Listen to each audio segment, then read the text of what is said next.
यो दिव्याक्षरमुक्तजुष्टचरणोऽनन्तार्कते जोमये धाम्नी ब्रह्मपुरे शुभावयववान् दिव्ये निजे राजते यो धृत्वात्र नराकृतिं च सवृषां भक्तिं विते निक्षितौ तं धार्मिं ह्यवतारिणं च सहजानन्दं हरिं चिन्तये गुणातीतोऽक्षरं ब्रह्म भगवान् पुरुषोत्तमः जनो जानन्निदं सत्यं मुच्यते भवबन्धनात्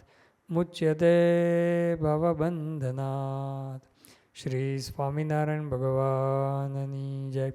अक्षर पुरुषोत्तम महाराजनी जय। गुणातीतानंद स्वामी महाराजनी जय। भगतजी महाराजनी जय। शास्त्री जी महाराजनी जय। योगी जी महाराजनी जय। प्रमुख स्वामी महाराजनी जय। महंत स्वामी महाराजनी जय। स्वामीनारायण हरे वचनामृत पंचाळा प्रकरणનું બીજું સાંખ્ય યોગનું સ્વામિનારાયણ હરે સંવત 1877ના ફાગણ સુધી સાતમને દિવસ ગામ શ્રી પંચાળા મધ્યે ઝીણાભાઈના દરબારમાં ઓટા ઉપર ઢોલિયો ઢાળ્યો હતો તે ઉપર શ્રીજી મહારાજ વિરાજમાન હતા અને ધોળો ફેંટો મસ્તક ઉપર બાંધ્યો હતો તથા ધોળો ખેસ પહેર્યો હતો તથા ધોળી પછેડી ઓઢી હતી અને પરમહંસની સભા તથા દેશ દેશના હરિભક્તની સભા ભરાઈને શ્રીજી મહારાજના મુખારવિંદ આગળ બેઠી હતી। સાંખ્ય અને યોગની વિસ્તૃત વાત શ્રીજી મહારાજ આ વચનાવળની અંદર કરી રહ્યા છે। આગળ પણ પ્રથમનું 52મું વચનામૃત, લોયાનું 15મું વચનામૃત, એની અંદર પણ સાંખ્ય અને યોગની બધી વાતો આવી ગઈ છે। આગળ ઉપર પણ શ્રીજી મહારાજ પોતે મધ્યનું 10મું વચનાવૃત, વરતાલનું 2જું વચનાવૃત વગેરે વચનાવૃતની અંદર સાંખ્ય યોગની વાત કરે છે। છૂટક છૂટક તો ઘણા બધા વચનાવૃતમાં વાતો આવે છે। પૂજ્ય વિવેક સાગર સ્વામીએ વર્ષો પહેલાં સાંખ્ય યોગ, સ્વામિનારાયણીય સાંખ્ય યોગ ઉપર નાનું પુસ્તક પણ એમણે પોતે લખેલું। તો શ્રીજી મહારાજ વારંવાર બધી સાંખ્ય અને યોગની વાતો કરતા હતા। તો મહારાજ પોતે બંનેની અંદર શું દૂષણ છે એ વાત કરીને કે દૂષણ કેવી રીતે ટાળવું એની પણ વાત કરે છે। એમાં યોગ માર્ગની અંદર મહારાજ કહે છે કે એક મોટો પ્રશ્ન, મોટું દૂષણ આવે છે અંશી ભાવ।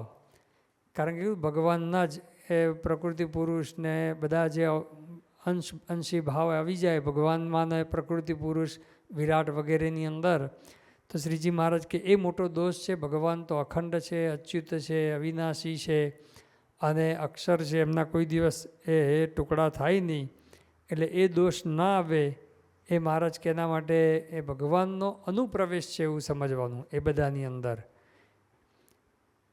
અને હવે મહારાજ કહે છે કે શું સમજવું એ વાત કરે છે। અને એમ સમજવું જે ભગવાન જેવા તો ભગવાન જ છે અને બીજા જે પ્રકૃતિ પુરુષાદિક છે તે તો એના ભક્ત છે અને એનું ધ્યાન કરે છે, માટે એ ભગવાન રૂપ છે। જેમ કોઈ મોટા સંત હોય ને તે ભગવાનનું ધ્યાન કરતા હોય, તો ભગવાનનું ધ્યાન કરતા હોય ને તેને ભગવાન રૂપ જાણે છે, તેમ પ્રકૃતિ પુરુષાદિક પણ ભગવાન રૂપ છે। મહારાજ કહે છે કે એમ સમજવું કે ભગવાન જેવા તો એક ભગવાન જ છે, બીજા બધાની અંદર ભગવાનનો અનુપ્રવેશ છે, તો પણ એ ભગવાન જેવા તો છે જ નહીં। પરબ્રહ્મ જેવા એ બીજું કોઈ જ નથી, કોઈ થવા માટે સમર્થ પણ નથી। આ વાત શ્રીજી મહારાજે વારંવાર દોહરાવી છે। કારિણીનું 8મું વચનામૃત, કારિણીનું 10મું વચનામૃત, લોયાનું 4થું વચનામૃત, લોયાના 13મા વચનામૃતમાં પણ નારાયણ જેવા તો એક નારાયણ જ છે, એની અંદર આપણે વિસ્તારથી આ બધી વાતો જોઈ ગયા છે। મધ્યના 67મા વચનામૃતમાં, અંત્યના 37મા વચનામૃતમાં, અંત્યના 39મા વચનામૃતમાં પણ શ્રીજી મહારાજે કીધું ભગવાન જેવા તો એક ભગવાન જ છે, એ બીજો કોઈ ભગવાન જેવો થવાને સમર્થ નથી। એવી વાત મહારાજે ખૂબ ભારપૂર્વક વચનામૃતની અંદર વારંવાર કરેલી છે। એટલે પરબ્રહ્મ જેવા, એટલે આપણા માટે શ્રીજી મહારાજ સર્વોપરી ભગવાન છે, એના જેવા બીજા કોઈ જ નથી, કોઈ જ એને જેવો થવાને સમર્થ નથી।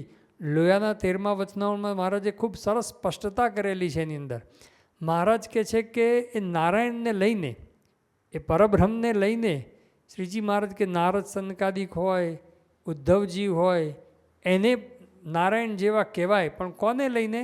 નારાયણને લઈને, ભગવાનને લઈને એનો ભગવાન તુલ્ય મહિમા કહેવાય છે. શ્રીજી મહારાજ કે નારાયણને લઈને તો હમણાં મુક્તાન સ્વામીને પણ ભગવાન જેવા કહેવાય. પણ પછી કહે છે કે નારાયણને લીધા વિના તો અક્ષરને પણ ભગવાન ના કહેવાય. તો બીજાની શી વાત કહેવી? કારણ કે સૌથી નારાયણની, પરબ્રહ્મની સૌથી વધારે નિકટતમ કોણ છે? અક્ષર બ્રહ્મ છે. અક્ષર બ્રહ્મના રોમ રોમની અંદર શ્રીજી મહારાજ વિરાજમાન છે. તો શ્રીજી મહારાજ કહે છે કે એ નારાયણને લીધા વિના તો અક્ષરને પણ ભગવાન ના કહેવાય.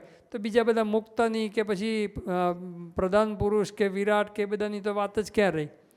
એટલે જે કંઈ મહિમા આપણે પણ અત્યારે અક્ષર બ્રહ્મનો જે કહીએ છીએ, અત્યારે વર્તમાન કાળે મહંત સ્વામી મહારાજનો મહિમા કહીએ છીએ, પૂર્વે પ્રમુખ સ્વામી મહારાજનો મહિમા કહેતા આપણી ગુણાતીત પરંપરાનો મહિમા આપણે જે કંઈ કહીએ છીએ એ બધો કોને લઈને છે? શ્રીજી મહારાજને લઈને છે, પરબ્રહ્મ પુરુષોત્તમ નારાયણને લઈને છે. હા, એને લઈને મહારાજે કીધું ને ભગવાન જેવા કહેવાય. એને લઈને, ભગવાનને લઈ, નારાયણને લઈને બધાને ભગવાન જેવા કહેવાય. તો આ તો સાક્ષાત અક્ષર બ્રહ્મ છે. એ રોમ રોમની અંદર ભગવાનને ધારી રહ્યા છે. એ ભગવાનનું ધ્યાન કરતા હોય કોઈ, એને પણ ભગવાન રૂપ કહેવાય. ખાલી ધ્યાન કરે છે તો પણ. તો અખંડ જેણે ધારી રાખ્યા હોય તેને ભગવાન જેવા કહેવામાં શું વાત છે? કંઈ જ બાદ નથી. એટલે તો નિષ્કુળાનંદ સ્વામી બધાએ સંત તે સ્વયં હરિ બધું લખી દીધું છે. પણ એ આખા પદની અંદર જોઈએ તો શું છે કે જેની આંખમાં, નેત્રમાં જોનારા ભગવાન છે, કાનમાં કાન શ્રીજી મહારાજના છે, જેની જીભામાં જીભા ભગવાનની છે. એટલે બધા જ અંગો અંગમાં ભગવાન રહેલા છે. એટલા માટે સંત તે સ્વયં હરિ કીધા. એ ભગવાન થઈ જતા નથી, ભગવાન એનામાં રહ્યા છે. એટલા માટે એને ભગવાન જેવા કહેવાય છે. એટલે જે કંઈ મહિમા, ભગવાન તુલ્ય મહિમા આપણે સત્પુરુષનો કહીએ છીએ, પણ એ બધો જ કોને લઈને છે? એ શ્રીજી મહારાજને લઈને છે, પરબ્રહ્મ પુરુષોત્તમ નારાયણને લઈને છે. એ સ્પષ્ટ આપણા મનની અંદર એ હોવું જોઈએ. આ સ્પષ્ટ જ્ઞાન છે. આ આપણું જે BAPS સંસ્થાનું આ સ્પષ્ટ જ્ઞાન આ છે કે પરબ્રહ્મ પુરુષોત્તમ નારાયણ તો એક જ છે, શ્રીજી મહારાજ છે. અક્ષર બ્રહ્મનો પણ અપાર મહિમા છે. એને પણ આપણે જે ભગવાન તુલ્ય મહિમા કહીએ છીએ, અને આપણે કહીએ છીએ એમ નહીં, શ્રીજી મહારાજે પરમહંસોએ એમના પદોમાં અને બધાની અંદર આ વાત કરેલી છે. વારંવાર નિષ્કુળાનંદ સ્વામીએ બધાએ 64 પદી વગેરેમાં પણ આવો મહિમા કીધું છે. શ્રીજી મહારાજે પણ કીધું છે, એવા સંતનું દર્શન થયું તેમ જાણું મને સાક્ષાત્કાર ભગવાનનું દર્શન થયું. અષ્ટ પ્રકારની પ્રતિમાન 9મા સંતમાં મહારાજ કહે છે કે અમે અખંડ વિરાજમાન છીએ. મહારાજે પ્રથમના 37મા વચનામૃતમાં કહ્યું એવા સંતનું દર્શન તો ભગવાનના દર્શન તુલ્ય છે. અને તેના 26મા વચનામૃતમાં કીધું કે એ તો ભગવાનની પેટે સેવા કરવા યોગ્ય આ સંત છે. તો શ્રીજી મહારાજે જ મહિમા કીધો છે કે ભાઈ આ ભગવાનના દર્શન તુલ્ય જ છે. સાક્ષાત ભગવાનનું દર્શન તો એમ માનવું, સાક્ષાત જ ભગવાનનું દર્શન તો એમ માનવાની વાત કરી શ્રીજી મહારાજે. તો સાક્ષાત શ્રીજી મહારાજનું જ દર્શન છે આપણને આ મહંત સ્વામી મહારાજમાં. પણ એ બધો જ મહિમા એ શ્રીજી મહારાજને લઈને છે. શ્રીજી મહારાજ અંગો અંગની અંદર રહેલા છે, અખંડ શ્રીજી મહારાજને ધારેલા છે. એટલા માટે મહિમા છે. એટલે એ સ્પષ્ટતા શ્રીજી મહારાજ અહીંયા પણ કરે છે. ભગવાન જેવા તો એક ભગવાન જ છે. એ જેવો થવા માટે કોઈ જ સમર્થ નથી. શાસ્ત્રીજી મહારાજ પોતે ત્યાં ગોંડલ અક્ષર ડેરીની અંદર બેઠેલા પત્ર લેખન કરતા હતા. પત્ર લેખન કરતા હતા અને રાજકોટના હરિભક્ત પોતે આવ્યા અને દંડવત કરીને એકદમ બોલવા લાગ્યા કે અક્ષરને પણ લીન કરીને સાક્ષાત પુરુષોત્તમ નારાયણ વિરાજમાન છે. અને આવું જેવું બોલ્યા શાસ્ત્રીજી મહારાજે તો મૂક્યા પત્રો બાજુમાં. અને જે પુણ્ય પ્રકોપ કર્યો અને કીધું કે ગુણાતીતાન સ્વામીનું, ભગતજી મહારાજ જાગા સ્વામીનું કોઈનું આવું જ્ઞાન નહોતું. આ તમે ક્યાંથી લઈ આવ્યા? કે શ્રીજી મહારાજ એટલે શ્રીજી મહારાજ જ છે, એને કોઈ લીન કરી શકે નહીં. શ્રીજી મહારાજ અક્ષરને પણ લીન કરી શકે, પણ અક્ષર પોતે પુરુષોત્તમ નારાયણને લીન કરી શકે નહીં. એ ઘણી બધી વાતો શાસ્ત્રીજી મહારાજે વખતે આ જ્ઞાનની સ્પષ્ટતાની વાત કરી કે ભાઈ મહારાજ જેવા તો મહારાજ જ છે, બીજું કોઈ જ નથી. આપણે તેમના ભક્ત કહેવાય. એક રતિબિન એક રતિકો. શ્રીજી મહારાજને લીધા વિના તો આપણે કંઈ છે જ નહીં. એ બધી વાતો એ શાસ્ત્રીજી મહારાજે વખતે હરિભક્તને ખૂબ જ એ પોતે શાસ્ત્રીજી મહારાજે પુણ્ય પ્રકોપ સાથે કરી અને ગુણાતીતાન સ્વામીએ પણ જ્યારે વડતાલમાં અપમાન થયું ત્યારે કીધું ભગવાન થઈને પૂછે.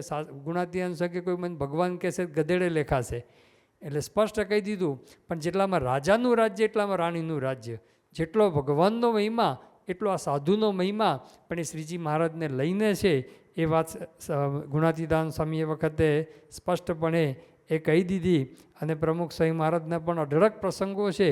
એમણે પોતે આવી અણસમજણ કોઈને હોય તો વોકિંગ કરતાં કરતાં પણ એકવાર તો લંડનની અંદર આમ કોઈ આવું બોલ્યું તો વોકિંગ કર્યું હોય, ઘણું બધું અડધું વોકિંગ થયું હોય તો કેટલા હાંફતા હોય, હાર્ટ એટેક પછી, બાયપાસ સર્જરી પછી પણ એ હાંફતા સ્વામીએ પોતે હાંફતા પણ માઇક હાથમાં લઈ અને સ્પષ્ટતા કરી છે કે ભાઈ આપણી સમજણ એ આવી નથી. શ્રીજી મહારાજ જ સર્વોપરી ભગવાન છે, એના જેવા તો કોઈ જ નથી. સત્પુરુષની અંદર ભગવાન અખંડ રહ્યા છે એટલા માટે એના દર્શન એ ભગવાનના દર્શન તુલ્ય છે. એ બધો મહિમા સાચો પણ એ શ્રીજી મહારાજને લઈને છે. એવી વાત પ્રમુખ સ્વામી મહારાજે, મોહન સ્વામી મહારાજે પણ આજ ઘણી વખતે સ્પષ્ટતા આ બધી કરે છે. તો મહારાજ પણ અહીંયા એ જ કહે છે કે ભગવાન જેવા તો ભગવાન જ છે. પછી બીજા બધા જે છે એ ભગવાનનો એનામાં અનુપ્રવેશ છે એટલા માટે એને ભગવાન રૂપ જાણે છે. જ્યારે અક્ષર બ્રહ્મ તો કંઈ અનુપ્રવેશ નથી, સાક્ષાત રહ્યા છે, છતાં પણ એ ભગવાન જેવા નથી તો બીજા તો ક્યાંથી થાય.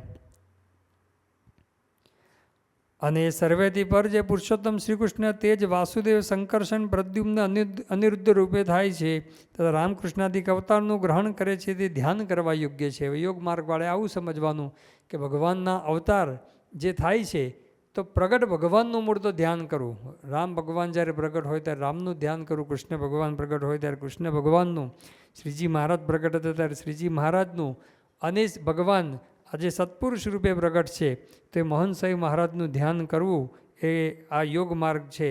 એ નિર્વિઘ્ન છે. મહારાજ કહે છે કે ધ્યાન કરવા યોગ્ય છે. એમ સમજે તો યોગ માર્ગ તે અતિશય નિર્વિઘ્ન છે અને શ્રેષ્ઠ છે. આવું સમજે કે ભાઈ પ્રગટ ભગવાનનું ધ્યાન કરવાનું અને પ્રગટ એ જે કંઈ છે એ પણ પરબ્રહ્મ પુરુષોત્તમ નારાયણ અક્ષરધામમાં જે વિરાજમાન છે એના લીધે એનો મહિમા છે એમ સમજીને એનું ધ્યાન કરે તો એ નિર્વિઘ્ન માર્ગ છે. અને સાંખ્યવાળા છે તેમાં એ દોષ છે જે હવે સાંખ્યવાળાનો દોષ કહે છે. એ સાંખ્યવાળા હોય તે એમ કહે છે જે અંતઃકરણે કરીને તથા ઇન્દ્રિય કરીને જે ગ્રહણ કરવામાં આવે છે તે સર્વ મિથ્યા છે. કે જે કંઈ આપણને ઇન્દ્રિયો અંતઃકરણ દ્વારા આપણને જે કંઈ દેખાય છે ને એ બધું જ મિથ્યા છે. મિથ્યા છે એટલે નાશવંત છે એના અર્થમાં કહે છે.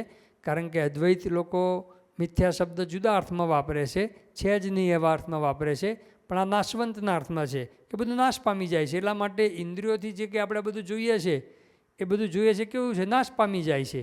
એ સમજણ છે. પણ એમાં પ્રશ્ન ક્યાં આવે છે? મહારાજ એ કહે છે ઇન્દ્રિય કરીને અંતઃકરણે કરીને તથા ઇન્દ્રિય કરીને જે ગ્રહણ કરવામાં આવે છે તે સર્વે મિથ્યા છે અને અનુભવે કરીને જે ગ્રહણ કરવામાં આવે છે તે સત્ય છે. અનુભવથી ગ્રહણ થાય ભગવાનનું પર સ્વરૂપ છે એ અનુભવો ગમ્ય છે. એ ઇન્દ્રિય દ્વારા પ્રત્યક્ષ ગમ્ય નથી એટલા માટે એ સત્ય છે, બાકી બધું મિથ્યા છે, નાશવંત છે. એવી રીતે આકાર માત્રને મિથ્યા કરે છે. જે કંઈ દેખાય છે એ બધા આકાર માત્ર પ્રકૃતિ પુરુષથી ઉપજ્યા જે બધા આકાર માત્રને મિથ્યા કરે છે તે ભેડે આકાર માત્રને મિથ્યા કર્યા પણ તે ભેડે જીવના તે ભેડે લે તેની સાથે જીવના કલ્યાણને અર્થે પ્રગટ થયા જે ભગવાન તેના રૂપને પણ મિથ્યા કરે છે તથા અનિરુદ્ધ પ્રદ્યુમ્ન સંકર્ષણ એમના રૂપને પણ મિથ્યા કરે છે. અને નિર્ગુણ એવા જે વાસુદેવ તેનું જ ગ્રહણ કરે છે એવો એ મોટો દોષ છે. ભગવાન જીવના કલ્યાણને અર્થે રામ ભગવાન આવ્યા, કૃષ્ણ ભગવાન આવ્યા, એ ઇન્દ્રિયો આંખે કરીને જ દેખાય ને. જ્યારે ભગવાન આવે ત્યારે આંખે કરીને જ દેખાવાના. તો એણે તો બધાને ખોટા કહી દીધા. તો બધાને ખોટા કહી દીધા એની ભેગા ભગવાન જીવના કલ્યાણને અર્થે અવતાર ધારણ કર્યો એ રામ ભગવાન, શ્રીજી મહારાજ કે કૃષ્ણ ભગવાન કે અત્યારે વર્તમાન કાળે સત્પુરુષ રૂપે પ્રગટ થયા છે એ મોહન સ્વામી મહારાજ દ્વારા વિચરી રહ્યા છે તે બધાને એને તો મિથ્યા કહી દીધા, બધાને નાશવંત કહી દીધા. એટલા માટે મહારાજ કહે છે કે એ મોટો દોષ છે. અનિરુદ્ધ પ્રદ્યુમ્ન સંકર્ષણ વગેરેની વાત કરીએ આપણે સત્પુરુષની વાત સમજવાની કે ભગવાન જે અવતાર ધારણ કરે છે એને પણ ખોટા કહી દીધા. એ મોટો દોષ એ સાંખ્યવાળાને એ આવીને ઊભો રહે છે. એટલા માટે મહારાજ કહે છે કે એ દોષનું કેવી રીતે નિવારણ કરવું. માટે સાંખ્યવાળા એમ સમજે તો ઠીક છે, સાંખ્ય વિચારનું ગ્રહણ કરીને પ્રકૃતિ પુરુષથી જે ઉપજ્યું તેને મિથ્યા કરીને. મહારાજ કે આટલું બરાબર છે કે સાંખ્યવાળા પોતે એ પ્રકૃતિ પુરુષથી જે ઉપજ્યું છે બધું નાશવંત છે, આત્મા એક સત્ય છે. હવે મહારાજ પોતે સાંખ્ય અને યોગ બંનેનું મિશ્રણ કરીને સ્વામિનારાયણીય સાંખ્ય અને સ્વામિનારાયણીય યોગની અંદર એ કેવી રીતે સમજવું એ મહારાજ હવે વાત કરે છે. માટે સાંખ્યવાળા એમ સમજે તો ઠીક છે, સાંખ્ય વિચારનું ગ્રહણ કરીને પ્રકૃતિ પુરુષથી જે ઉપજ્યું તેને મિથ્યા કરીને, પ્રકૃતિ પુરુષથી ઉપજ્યું બધું મિથ્યા છે, નાશવંત છે, અને પોતાના આત્માને સર્વથી પૃથક શુદ્ધ, પોતાનો આત્મા આ બધું પ્રકૃતિ પુરુષથી ઉપજ્યા બધા 24 તત્વ એથી આત્મા જુદો છે, એ આત્મા એ શુદ્ધ છે. એ આત્મા શુદ્ધ છે એટલું બરાબર. હવે શ્રીજી મહારાજ ઉમેરે છે, સાંખ્યની અંદર નથી પણ સ્વામિનારાયણ સાંખ્યની સમજણ આપે છે. આત્માને સર્વથી પૃથક શુદ્ધ બ્રહ્મરૂપ માનીને, આ ક્યાંય નથી. એ શ્રીજી મહારાજે કીધું કે પોતાના આત્માને હવે શું કરવાનું? બ્રહ્મરૂપ માનવાનો. એટલે કે અક્ષર બ્રહ્મની જરૂરિયાત ઊભી થઈ કે અક્ષર બ્રહ્મ એ સામે હોય, એ અક્ષર બ્રહ્મને પોતાના આત્માની એની સાથે એકતા કરવાની વાત શ્રીજી મહારાજ એ પોતે કરે છે કે બધું પ્રકૃતિ પુરુષથી ઉપજ્યું છે, બધું નાશવંત છે, આત્મા એક સત્ય છે, પણ આત્માની હવે બ્રહ્મ સંગાથે એકતા કરવાની વાત શ્રીજી મહારાજે ઘણા બધા વચનાઓની અંદર કરેલી છે. પ્રથમના 40મા વચનાઓની અંદર પણ આપણે આ વાત જોઈ ગયા છે. સારંગપુરના 12મા વચનાઓમાં પણ મહારાજે આ વાત કરી છે. લોયાના 12મા વચનાઓમાં પણ આત્માની અક્ષર બ્રહ્મ સંગાથે એકતા કરવાની વાત કરી છે. મધ્યના 3જા વચનાઓની અંદર પણ મહારાજે પોતાના આત્માની બ્રહ્મ સંગાથે એકતા કરવાની વાત અને પુરુષોત્તમની ઉપાસના કરવાની વાત કરેલી છે. મધ્યના 62મા વચનાઓમાં પણ આ વાત કરેલી છે. ઘણા બધા વચનાઓમાં મહારાજે આ વાતો એ કરેલી છે. શિક્ષાપત્રીમાં પણ મહારાજે નિજાત્માનમ બ્રહ્મરૂપમ દેહત્રય વિલક્ષણમ, તો ત્યાં પણ મહારાજે શ્લોકની અંદર સાંખ્ય અને યોગને ભેગા કરે છે. વિભાવ્યોપાસનમ કાર્યમ સદૈવ પરબ્રહ્મણ, જે સત્સંગ દીક્ષામાં લખ્યું છે, અને શિક્ષાપત્રીમાં પણ લખ્યું છે પોતાના આત્માને 3 દેહ 3 ગુણ 3 અવસ્થાથી વિલક્ષણ સમજીને. એટલે સાંખ્યવાળાએ કીધું ને આ બધાથી આ બધું નાશવંત છે, 3 દેહ 3 ગુણ 3 અવસ્થા બધું નાશવંત છે, તો એનાથી જુદો આત્માને માનવાનો. પણ પછી શું કીધું? બ્રહ્મ સંગાતે નિજાત્માનમ બ્રહ્મરૂપમ, બ્રહ્મ સંગાતે એને એકતા કરી અને પછી પરબ્રહ્મની ઉપાસના કરવાની. એ યોગની સમજણ શ્રીજી મહારાજે લીધી. એટલે સાંખ્ય અને યોગ એ બેને મહારાજ હવે ભેગા કરી રહ્યા છે. પ્રકૃતિ પુરુષથી જે ઉપજ્યું તેને મિથ્યા કરીને પોતાના આત્માને સર્વથી પૃથક શુદ્ધ બ્રહ્મરૂપ માનીને તે પછી જીવના કલ્યાણને અર્થે પ્રગટ થયા જે ભગવાન તેના રૂપને સત્ય જાણીને તેનું ધ્યાન કરવું. એટલે બીજું બધું મિથ્યા કરવું પ્રકૃતિ પુરુષથી ઉપજ્યું, પણ જીવના કલ્યાણ અર્થે જે ભગવાન પ્રગટ થયા એ પ્રગટ ભગવાન સત્ય છે એમ માનીને આત્માની બ્રહ્મ સંગાથે એકતા કરી અને જે જીવના કલ્યાણને અર્થે ભગવાન પ્રગટ થયા છે એ ભગવાનને પ્રગટ ભગવાનને સત્ય જાણી અને એનું ધ્યાન કહેતા એની ઉપાસના કરવાની. એટલે બ્રહ્મરૂપ થઈ પોતાના આત્માની બ્રહ્મ સંગાથે એકતા કરી પરબ્રહ્મ પુરુષોત્તમ નારાયણની એ ઉપાસના કરવી. એ મહારાજ કહે છે કે આ નિર્વિઘ્ન સાંખ્ય યોગ એ બેયની સમજણ મિક્સ કરે તો નિર્વિઘ્ન સાંખ્ય માર્ગ નિર્વિઘ્ન યોગ માર્ગ એ મહારાજ પોતે કહેવાય એમ કહે છે. બાકી તો અધૂરું કહેવાય. ખાલી પોતાના આત્માને 3 દેહથી જુદો માને તો પણ અધૂરું, પોતાના આત્માને 3 દેહથી જુદો માનીને ખાલી બ્રહ્મરૂપ માને તો પણ હજુ અધૂરું. પણ અક્ષરરૂપ માની પુરુષોત્તમની ઉપાસના કરે ત્યારે એ પૂર્ણ થયું કહેવાય. એટલે સાંખ્ય અને યોગ બેયને ભેગા કરવાની વાત શ્રીજી મહારાજ પોતે એ સ્વામિનારાયણીય સાંખ્ય દર્શન યોગ દર્શન શ્રીજી મહારાજ પોતે આપી રહ્યા છે. તો આ રીતે શુદ્ધ સમજણ શ્રીજી મહારાજે પોતે એ વાત કરીને હવે એનો જ વિસ્તાર કરે છે. એટલે આગળ પણ જે વાત કરી કે ભાઈ યોગ માર્ગ અને સાંખ્ય માર્ગ એ મોટા એ માન્યા છે અને બધું બે કરીને મોક્ષ પામે છે, પણ એમાં પણ જે અધૂરપ છે આ કરે તો મહારાજ કહે છે કે એ બંને એ મોક્ષ માર્ગે આપણને આપે. આગળ જે વાત કરીએ તો ખાલી શાસ્ત્રમાં આવી વાત કરી છે, એની વાત કરી કે ભાઈ અનુભવ યતો વાચો નિવર્તન તે એ અનુભવથી ગ્રહણ કરવામાં આવે છે એવા પરબ્રહ્મની ઉપાસના કરવાની વાત જે સાંખ્ય કરી છે. શ્રીજી મહારાજ એનાથી અટકતા નથી. મહારાજ કહે છે કે ભગવાન પ્રગટ છે, એ જીવના કલ્યાણને અર્થે જે પ્રગટ થયા છે ભગવાન એની અંદર જ જોડાવાનું અને એ પણ આત્માની બ્રહ્મ સંગાતે એકતા કરીને જોડાવાનું. તો અહીંયા આ રીતે સમજે તો મહારાજ કહે છે કે એનો આત્યંતિક કલ્યાણ, આત્યંતિક મોક્ષ થાય. એવી રીતે બે પ્રકારના જે વિચાર છે તે કોઈક અમારા જેવા મોટા પાસેથી શીખે ત્યારે આવડે. મહારાજ કહે છે કે આવા સાંખ્ય વિચારને યોગ દર્શનની જે વાતો કરી અને એ મહારાજ કહે છે કે અમારા જેવા કોઈક મોટા પાસેથી શીખે, એટલે કે શ્રીજી મહારાજ પાસેથી. અને એમના જેવા મોટા કોણ? કે અક્ષર બ્રહ્મ સત્પુરુષ. એની પાસેથી શીખે તો આવડે, નહીં તો શાસ્ત્રને ભણે સાંભળે પણ આવડે નહીં. શાસ્ત્રને ભણે સાંભળે તો ઊંધું મારે, લોચા મારે.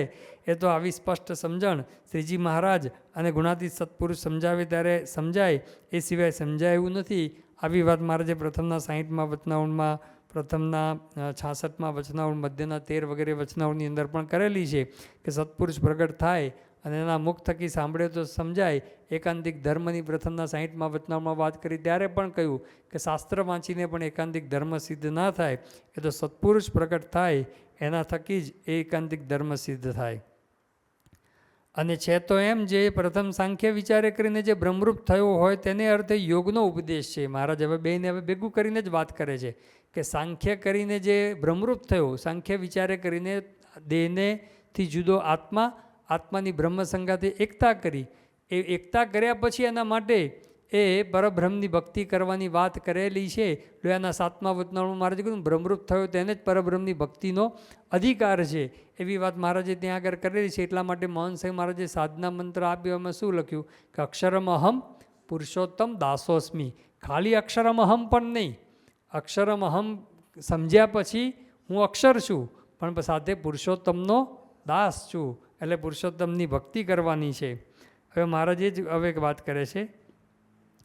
અને પ્રથમ સાંખ્ય વિચારે કરીને જે બ્રહ્મરૂપ થયો હોય તેને અર્થે યોગનો ઉપદેશ છે તે કહ્યું છે. જે હવે મહારાજ પોતે શ્લોકો કહે છે, બ્રહ્મભૂત પ્રસન્નાત્મા ન શોચતી ન કાંક્ષતી સમ સર્વેષુ ભૂતેષુ મદભક્તિમ લભતે પરામ.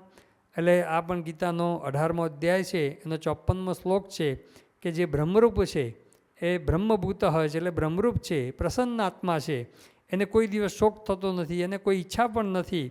અને એને સમહ સર્વેષુ ભૂતેષુ, બધા જ જીવ પ્રાણી માત્રની અંદર સમભાવ છે. અને આવો જે બ્રહ્મરૂપ થયો છે એને કહે છે કે મદ ભક્તિમ લભતે પરામ, એ મારી પર એવા પરમાત્મા એની ભક્તિ એને પ્રાપ્ત થાય છે. બ્રહ્મરૂપ થયો હોય એને જ પરમાત્માની ભક્તિ પ્રાપ્ત થાય છે. બીજો પણ શ્લોક હવે કહે છે, આત્મારામસ્ય મુનયો નિર્ગંતા અપ્યુરુ ક્રમે કુર્વંતી અહૈતુકીમ ભક્તિમ ઇત્થમ ભૂત ગુણો હરિહિ. એ પણ આ જ વાત કરે છે કે જે આત્મારામ છે એટલે કે બ્રહ્મરૂપ થયેલો છે, એ રાગ દ્વેષ વગેરે જે ગ્રંથિઓ એનાથી પોતે એ રહિત થઈ ગયો છે. પણ એવો પણ જે છે એવા મુનિઓ છે કે જે બ્રહ્મરૂપ થઈ ગયા છે અને રાગ દ્વેષ વગેરે કોઈ ગ્રંથિઓ રહી નથી, એ પણ કુર્વંતી અહૈતુકીમ ભક્તિ, એ ભગવાનની એ નિષ્કામ ભક્તિ પોતે કરે છે. એ નિષ્કામ ભક્તિ કરે છે કારણ કે ભગવાન એવા ગુણોથી યુક્ત છે. એટલા માટે બ્રહ્મરૂપ થયેલા મુનિઓ પણ આવી રીતે ભગવાનની ભક્તિ કરે છે.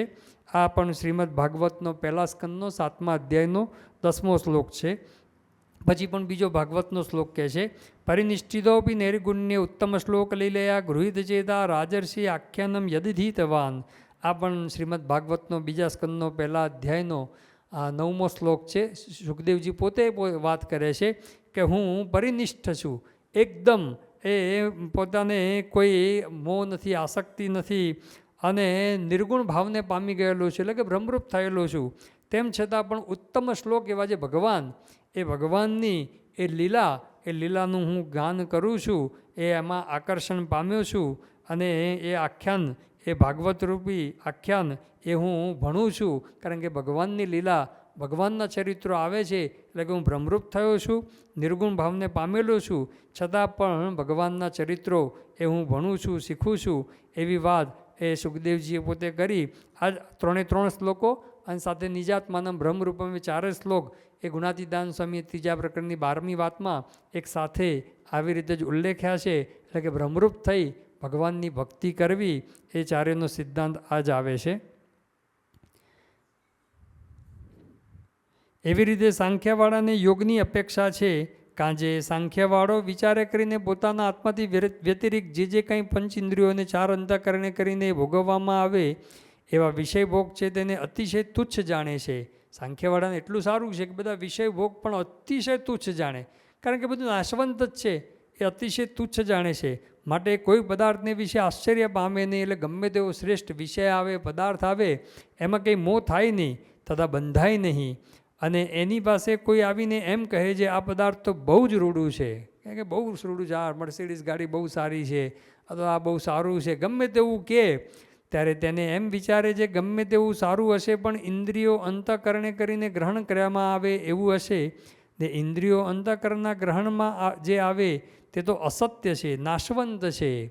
મારે કે મિથ્યા છે, મિથ્યાનો અર્થ અહીંયા કર્યો અસત્ય છે, નાશવંત છે.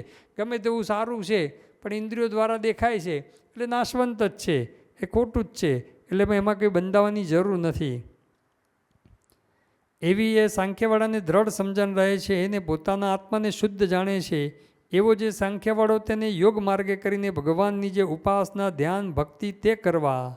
મહારાજ કે આવું સાંખ્યની સમજણ દ્રઢ કરી, આત્માની બ્રહ્મ સંગાતે એકતા કરી અને પછી ભગવાનની યોગ માર્ગવાળા જે ભગવાનનો ઉપદેશ કરે છે એ ભગવાનની પ્રત્યક્ષ ભગવાનની ઉપાસના, ધ્યાન, ભક્તિ તે કરવા.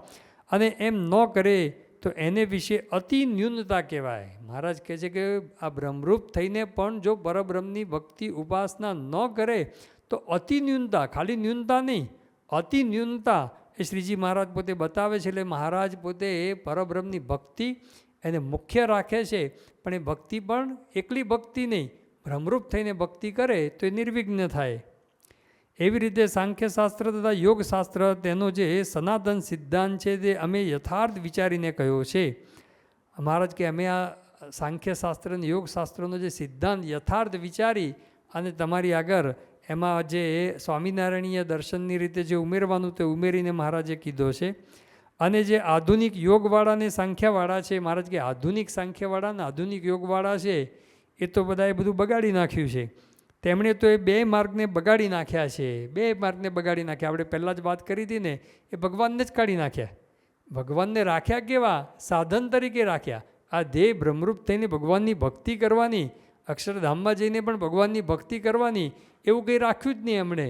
એટલા માટે મહારાજ કહે છે કે એ 2 જણાએ આ તો બધું એ બગાડી નાખ્યું છે.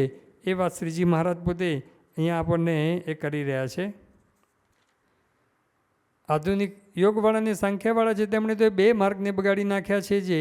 જે યોગવાળા છે તે આકારનું સ્થાપન કરવા જાય છે ત્યારે બીજા જીવના આકાર તથા બ્રહ્મા, વિષ્ણુ, શિવના આકાર તથા રામકૃષ્ણાદિક અવતારના આકાર તે સર્વેને તુલ્યપણે જાણે છે. જે યોગવાળાએ બધા આકારનું પ્રતિપાદન કર્યું, પણ એમાં શું કર્યું કે બધાનું જે આગળ મહારાજ પોતે કહી જ ગયા છે કે બધામાં ભગવાનનો અનુપ્રવેશ છે, માટે બધા ધ્યાન કરવા યોગ્ય છે. અને આ યોગ દર્શનની અંદર સૂત્ર પણ આવે છે. પહેલાં જ એ પોતે અધ્યાયની અંદર 39મું સૂત્ર છે, એમાં કેવું લખ્યું છે? યથા અભિમત ધ્યાનાદ વાહ. તમને ભગવાનની મૂર્તિ પ્રગટ હોય એનું ધ્યાન કરો, અથવા તો તમને જે ઈચ્છા આવે એનું ધ્યાન કરો. એટલે બધા આકાર સરખા થઈ ગયા ને, તમે ગમે તેનું સ્ત્રી પુરુષ ગમે તેનું ધ્યાન કરો. એટલે બધાને સરખા કહી દીધા, ભગવાનને સરખા કહી દીધા અને બીજા આકારને પણ સરખા કહી દીધા. એટલે મહારાજ કહે છે કે આધુનિક યોગવાળાએ તો આકારનું સ્થાપન કરવા ગયા તો બીજા બધાને એ સરખા કરી દીધા.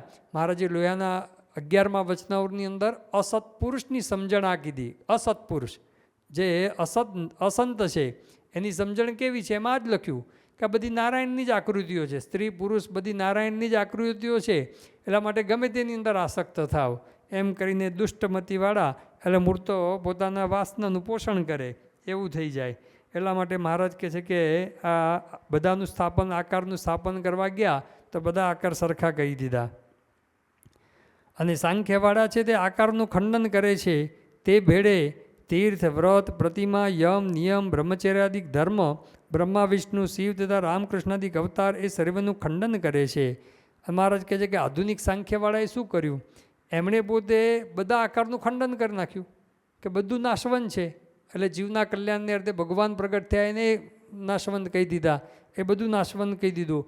અને એ લોકોએ પોતે આધુનિક સાંખ્યવાળાએ કોઈ પરમાત્મા એ સાધ્ય તરીકે સ્વીકાર્યા નથી, અને એવા સ્વીકાર્યા નથી એટલે પરમાત્માનું ખંડન થઈ ગયું. એટલે પછી તીર્થનું એટલે પ્રતિમાનું કે પછી અવતારનું, એ બધાનું ખંડન થઈ જ ગયું. હા, અહીંયા જે લખેલું છે કે એમણે પોતે જે બધા ધર્મનું, એ બ્રહ્મચર્યાદિક ધર્મનું ખંડન સાંખ્યશાસ્ત્રમાં નથી આવતું, એનું તો એમણે પ્રતિપાદન કર્યું છે. પણ શ્રીજી મહારાજના વખતની અંદર એ જ્ઞાનને ઓથે આ બધું ખોટું છે એમ કરીને એ બધું ધર્મ પણ ખોટા છે એમ માનીને માનવાવાળા કોક હશે, એટલા માટે શ્રીજી મહારાજે એનો ઉલ્લેખ કર્યો છે. પણ સાંખ્ય દર્શનમાં એવું બ્રહ્મચર્યાદિક ધર્મનું ખંડન નથી આવતું. પણ આ જે પરમાત્માનું ખંડન આવી ગયું એટલે ઓટોમેટિક બીજા બધાનું ખંડન, એ રામકૃષ્ણાદિક અવતારનું બધાનું ખંડન આવી ગયું. પણ સાથે સાથે મહારાજના વખતમાં આવું જ્ઞાનને ઓથે ધર્મને ખોટા કરવાવાળા હશે, એટલા માટે શ્રીજી મહારાજનો અહીંયા ઉલ્લેખ કરે છે. માટે આધુનિક જે સાંખ્યવાળા અને યોગવાળા તે બે માર્ગને મૂકીને કુમાર્ગે ચાલ્યા છે. એ મહારાજ કે સાચા જે યોગ દર્શન ને સાંખ્ય દર્શનને જે પકડતા નથી અને બે કુમાર્ગે ચાલ્યા છે તે નારકી થાય છે. મહારાજે ભારે ઠપકો આપી દીધો, જો સાચી સમજણ ન કરે અને સાચી રીતે ન વર્તે તો બે સાંખ્ય દર્શન યોગ દર્શન આધુનિક જે છે એને નારકી કહી દા. લોયાના 7મા વચનાવળમાં આધુનિક વેદાંતીને મહારાજ કે આધુનિક વેદાંતવાળા શું કરે છે, એ પોતે રામકૃષ્ણાદિક અવતારો એનું ખંડન કરી નાખે છે કે એ તો મારી લહેરી છે એમ કરીને એનું ખંડન કરે. તો મહારાજે ત્યાં પણ એને પાપી કીધા, દુષ્ટ કીધા અને એને પણ નારકી થાય છે એવું કીધું. એટલે કે આધુનિક લોકો જે મૂળ જે સિદ્ધાંત છે એને મૂકી અને પોતાના મનમાં આવે એવી રીતે અર્થઘટન કરતા હોય અને મનમાં આવે એ રીતે વર્તતા હોય, એને શ્રીજી મહારાજ આ ઠપકો આપે છે. પણ આપણા માટે તો શ્રીજી મહારાજે સ્પષ્ટ સમજણ બેનો યોગ કરીને, સાંખ્ય અને યોગનું બેનને ભેગા કરીને શ્રીજી મહારાજે આપણને સ્પષ્ટ સમજણ આપી દીધી કે આ પ્રકૃતિ પુરુષથી ઉપજ્યું બધું નાશવંત છે, આત્મા એક સત્ય છે. એ આત્માની અક્ષર બ્રહ્મ સંગાથે વર્તમાન કાળે મહંત સ્વામી મહારાજ સંગાથે એકતા કરી પરબ્રહ્મ પુરુષોત્તમ નારાયણ શ્રીજી મહારાજની, સ્વામિનારાયણ ભગવાનની આપણે જે ઉપાસના ભક્તિ ધ્યાન જો કરીએ તો એ નિર્વિઘ્ન માર્ગ છે, એમાં કોઈ વિઘ્ન નથી અને સાચી સ્પષ્ટ એ સાંખ્ય યોગની સમજણ છે. તો આવી સમજણ એ આપણને પણ આપણા જીવનની અંદર દ્રઢ થાય એ જ પ્રાર્થના. ઇતિ વચનામૃતમ, એવી રીતે પંચાળા પ્રકરણનું બીજું વચનામૃત થયું. શ્રી સ્વામિનારાયણ ભગવાનની જય.